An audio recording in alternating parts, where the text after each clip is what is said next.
Cordial saludos, mi nombre es Alejandro Ruiz y en esta oportunidad voy a hacer el video de la tarea 2 del curso de teoría electromagnéticas y ondas. Entonces aquí presento mi documento de identidad y vamos a proceder pues con el ejercicio. Dice que una onda se propaga a través de los medios como se muestra en la imagen. Aquí vemos la imagen donde hay tres capas, una de hielo, una de aire y una de vidrio. Aquí nos dan este valor que es teta A. Y también tenemos acá teta B. Entonces, ¿qué dice el problema? Inicialmente el rayo viaja a través de una capa de hielo golpeando la capa de aire en el punto B.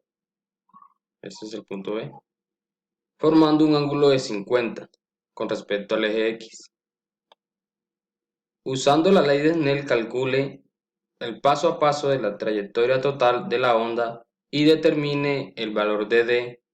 Note que cada capa es de 551 milímetros o 0.551 metros. Entonces, ya obteniendo el problema, vamos a, primero que todo, obtenemos lo que es el índice de reflexión de cada uno de los materiales. Aquí tenemos N1, que es 1.31, N2 y N3. Entonces, lo primero que vamos a hacer, vamos a calcular el punto B. Más que todo el ángulo de aquí para saber el ángulo de acá. Con la ley de trigonometría de triángulos, vamos a calcular lo que es la distancia de aquí y luego la de acá. Entonces, partiendo de esa idea, vamos primero que todo a usar la ley de Snell, que es esta ecuación de acá. Y lo que hicimos aquí fue despejar lo que es el ángulo teta B, que es el que se forma acá con la línea normal. Entonces, como ese está multiplicando, pasa a dividir a ese lado y seno, cuando pasa al otro lado, pasa a su función inversa, que es arcoseno o seno a la menos 1. Y nos queda entonces esta ecuación. Ya teniendo esa ecuación, vamos a reemplazar. Entonces, el arcoseno se le saca todo, a toda esta parte de la ecuación. Y aquí tenemos, bueno, N1, ya sabemos que N1 es 1.31. Y N2 es ese valor de acá, por el seno de 40. ¿Por qué el seno de 40? Porque se traza aquí una línea imaginaria que aquí con esta parte de acá forma un ángulo de 90 grados. Pero nos dicen que este ángulo mide 50. Entonces, para llegar a 90 nos faltan 40 grados, que es el valor que finalmente se le asigna a esa parte.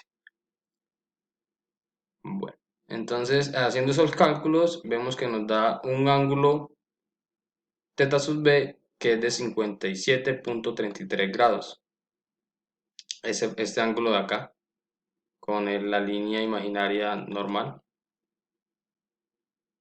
Así como lo muestra aquí en el cálculo de GeoGebra, nos da 57.33 grados.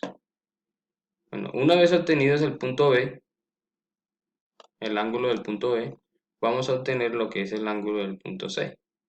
Entonces para ello simplemente reemplazamos teta sub C, ahora no es N1, N2, sino N2, N3, que digamos que son los índices de reflexión que se relacionan ahora. Primero comparamos este primero con ese segundo. Ahora este segundo con ese tercero, lo que es N2 y N3. Bueno, aquí tenemos la ecuación, simplemente reemplazamos. Y ya el ángulo sub B es el ángulo que hallamos anteriormente. Entonces el ángulo sub C nos da de 34.15 grados, como lo muestra acá esta toma esa captura de GeoGebra. Bueno, una vez obtenido eso, una línea aquí y aquí vemos que se forma un ángulo rectángulo. Entonces la propiedad o la ecuación que se ajusta a los cálculos, eh, podemos ver que aquí se puede aplicar lo que es la tangente, que es cateto opuesto por cateto adyacente, sobre el cateto adyacente, perdón. Y entonces eso es lo que se aplica acá. Entonces, primero que todo, cateto opuesto es DBC. DBC llamamos a este lado del triángulo, DBC. Y entonces ese lo dividimos por cateto adyacente, que ese es el que ya tenemos, que es el valor que nos da, digamos, el número de cédula. Entonces, como vamos a hallar ese lado, el lado DBC, vamos a despejar eso, está dividiendo, pasa a multiplicar. Entonces aquí lo tenemos y vemos que el resultado es de 0.86 metros. Y igual bueno, ya encontramos lo que es ese lado DBC, el de acá, lo que sería esta misma parte de acá. Y tenemos lo que aquí trazamos otra línea,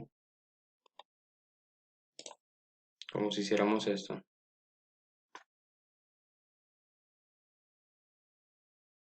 Bueno, deja de trazar la línea, pero aquí trazamos una línea. Y aquí también vemos que se forma un triángulo rectángulo, que sería la parte de aquí que se sumaría con la que ya calculamos, que es igual a acá, para formar lo que es esa distancia D.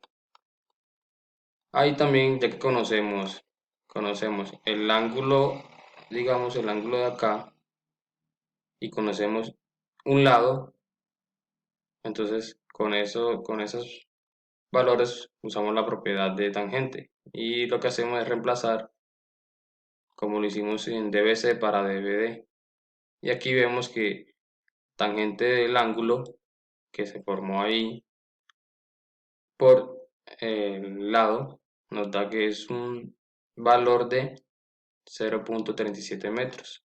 Entonces la distancia la encontramos sumando los dos valores de los lados, DBD y DBC, 0.86 y 0.37 metros. Entonces aquí podemos ver la suma de los dos que nos da 1.23 metros.